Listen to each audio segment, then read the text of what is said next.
pessoal! Na videoaula de hoje a gente vai falar um pouco sobre uma época bem curtinha na nossa história e que ela é bastante importante até nos dias de hoje, que é o Iluminismo.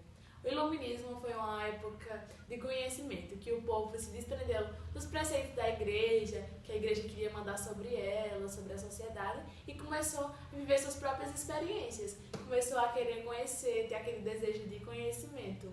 E isso foi passando na sociedade, porque cada um queria conhecer, todo mundo era preso à igreja católica. E no iluminismo todo mundo desprendeu-se, não estava ligando para o que era pecado ou o que não era pecado. Surgido dos séculos 17 e 18, na Inglaterra, França e Holanda.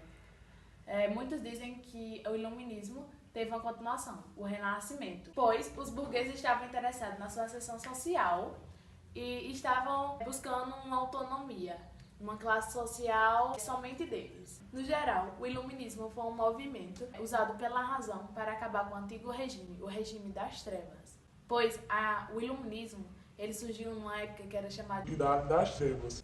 Uma época em que a Igreja Católica estava comandando toda a sociedade, com pensamentos manipulando-os e falando o que devia ou não. Estava tudo sendo manipulado pelo pecado, o que era pecado, o que não era pecado.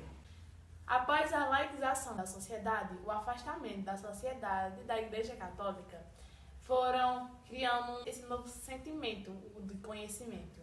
E para os iluministas isso era totalmente importante na época, por conta que era uma autonomia que a sociedade tinha.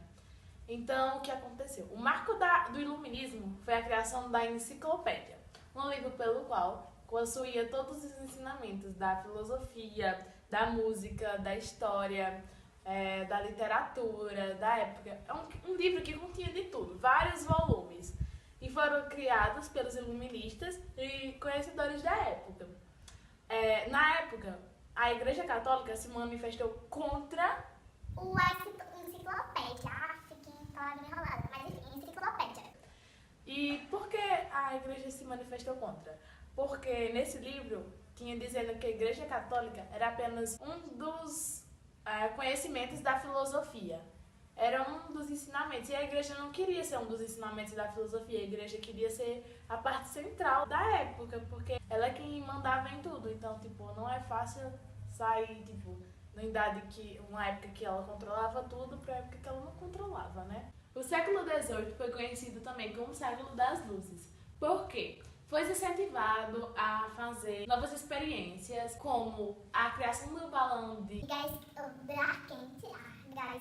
ar quente. Também foi feito experiências para a criação dos graus Fahrenheit e Celsius. E foi também muito importante para a botânica, para classificações de espécies de planta, classificações das espécies como mamíferos, aves e tal. Foi também muito importante para a descoberta de algumas partes anatômicas, já que não podia, né?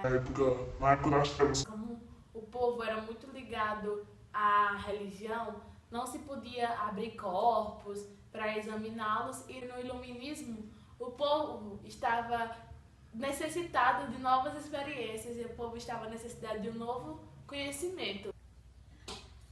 Então, se você geralmente nascesse numa classe social, você viveria com ela pro resto da sua vida. Muitos filósofos criticaram essa forma de governo da época, e um deles foi Montesquieu. Esse é o nome dele. Não vai deixar o nome dele por aqui.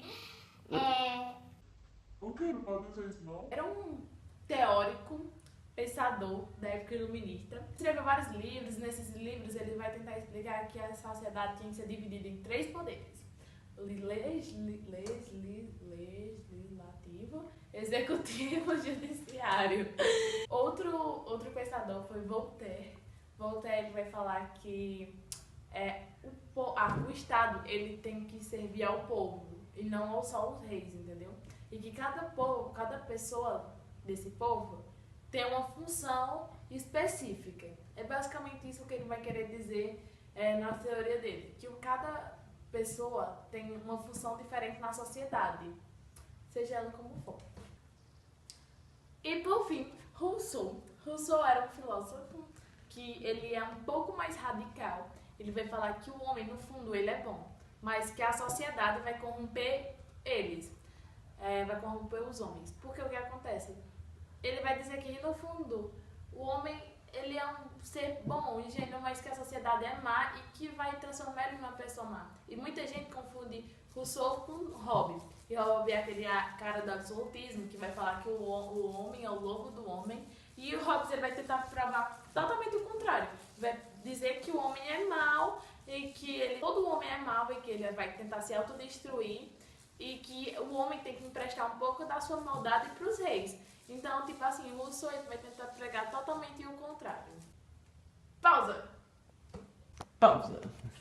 Ok. Pausa. Qual é a tua senha? Hã? E F1, financiar uma patada. Então, gente, quero agradecer a vocês que assistiram a nossa videoaula e se vocês tiverem alguma dúvida sobre qualquer outro assunto e eu puder ajudar, deixa aqui nos comentários. Também deixem temas para próximos vídeos. E obrigada por assistir a nossa videoaula e espero que tenha ajudado vocês nas dúvidas sobre o iluminismo e sobre os teóricos da época, tanto falei um pouco absolutista, um pouco iluminista, mas mais iluminista. Mas enfim, espero ter ajudado vocês a esclarecer as dúvidas de vocês sobre o iluminismo e, por fim, um beijinho. Pode ir, Ana. Minha filha!